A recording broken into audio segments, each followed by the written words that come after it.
Hey there, you're watching Alexa, and before the summer escapes us, we are going to talk about 3 everyday summer fragrances. I'm fortunate enough to have received these in the PR in the past month, and I've had some time to wear them, and I want to share my thoughts with you, the notes and everything. I've spoken about this in previous videos, and for years I have been a fan of Mugler fragrances. My mother wore the original Angel fragrance for many years since it came out in 1992. So this is the Angel Eau de Toilette 2019 flanker. The liquid inside the bottle itself is pink, and then the bottle is a very light kind of periwinkle blue or muted blue. In person, the color effect is not as obvious as it is in the campaign. This is described as a youthful, fresh, fruity version of the legendary Angel perfume originally launched in 1992. From experience, I can say that this is much more youthful, more fruity,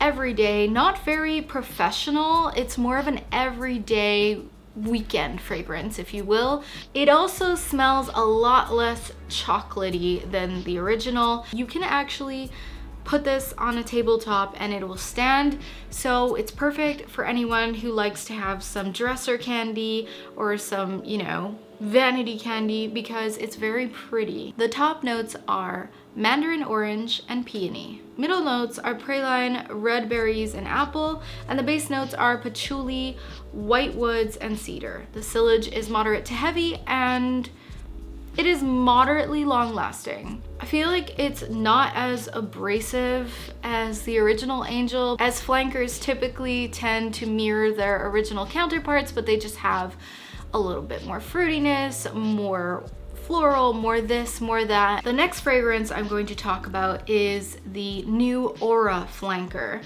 So this is the original Aura, and here we have the new one. This is the Aura Mugler Eau de Parfum Sensuel, or Sensual. On the top we have cinnamon leaf and gardenia. In the middle we have green notes. For base notes we have white musk, sandalwood, and I would say the sillage is kind of heavy and it's moderately long lasting. It feels very white floral and green, just like Aura does.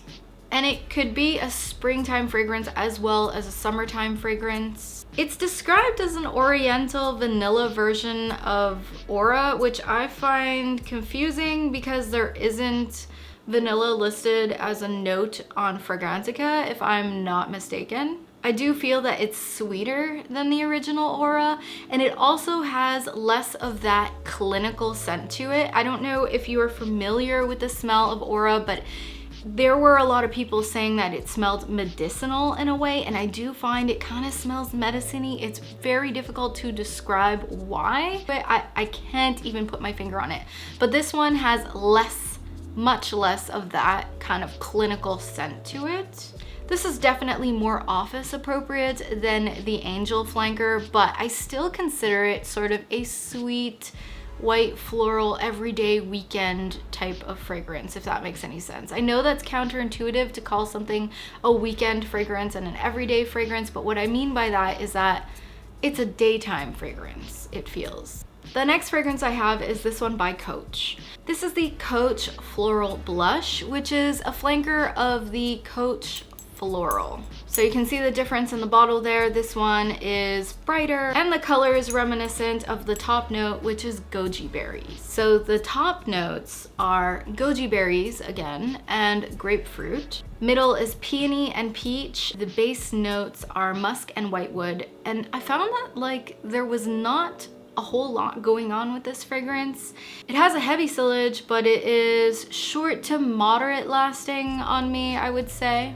It's definitely a summery fragrance because it feels quite sweet with the goji berry, but still a bit, a bit of tang to it because of the grapefruit. Described as floral, fresh, and woody. This one is less complex than the original. The other is more pineapple and citrusy, whereas this one has just the goji berry and grapefruit kind of to it. I don't really feel the flowers until later on, but it is a very simple summer fragrance. It doesn't feel serious. It's very carefree, summer, sweet. In terms of wearability, I think the Aura one is the most wearable out of the three. The Angel Flanker is freaking gorgeous, but it's funny because it's like an everyday fragrance for daytime, but that doesn't feel serious enough or professional enough for, you know, going to work. It's kind of weird to find a time to wear it, although I don't discriminate. I will wear whatever I feel like wearing in terms of fragrance, regardless of my outfit.